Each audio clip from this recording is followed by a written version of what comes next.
Are you tired of digging through Klaviyo's endless menus just to find your email metrics? Learn how to locate bounce rates and unique opens in just 3 minutes. First, we'll open Analytics, then Metrics. Pick a metric like bounced email. Apply date filters, switch views and measurements, and refresh for current data. Click Analytics. Then click Metrics to see available metrics. Now, let's try clicking on Bounced Email to select that particular metric. When you do, you can see the analytics for bounced email right there.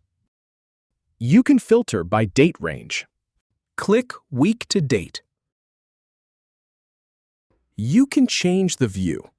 Click on Monthly, for example, to switch to that view. Change the measurement. Go ahead and click on Unique to switch to that measurement.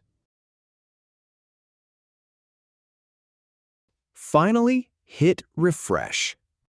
If you have any feedback or if any info is inaccurate, please leave a comment below. We'll do our best to answer or redo the video if needed. Thanks for watching.